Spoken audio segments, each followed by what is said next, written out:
Well, from a road closed to a road not yet built, the proposed £9 billion Lower Thames Crossing between Gravesend and Tilbury in Essex will use the largest volume of low-carbon hydrogen ever seen in a road project. That's according to National Highways. Well, the equipment will reduce reliance on diesel, but as James Dunham now reports, critics say the announcement is little more than a PR stunt. We're utilising the hydrogen in a slightly different way. A science lesson for the business minister. Nascani has shown the hydrogen prototypes which could cut carbon when and if the Lower Thames Crossing is built. The project hasn't been given permission yet, but money is being spent on the technology. Why is that good for the taxpayer? It's really important for us not only to meet our net zero targets, to make sure that the area is cleaner and greener as the area develops. We know with the investment taking place in hydrogen in the long term, it's going to bring forward several thousand jobs. 14 times lighter than air and greener than fossil fuels, hydrogen is also 3 times more expensive than diesel.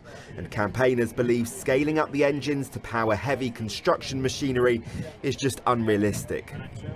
There aren't any guarantees that any of what they're saying is actually possible, and obviously that would also push the price up. Green hydrogen is by no means cheap, it's not readily available, and it uses a lot of electricity at a time when we've got electricity shortages throughout the country. So we don't think it's as good as they're maybe trying to make out. We don't genuinely know what the incremental cost is. However, it's in the sort of a few tens of millions to buy the fuel anyway, and this may be an incremental percentage on top of that.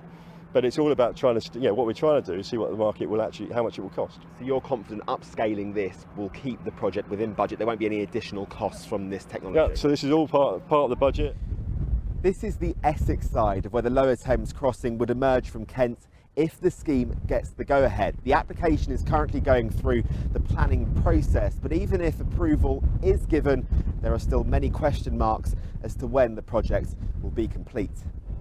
The government pushed the opening back 2 years to 2031 over cost pressures because of inflation. National Highways wants the 14-mile scheme to be the greenest road ever built in Britain. On timescales and eco-technology, there is still a long way to go. James Dunham, ITV News, Tilbury.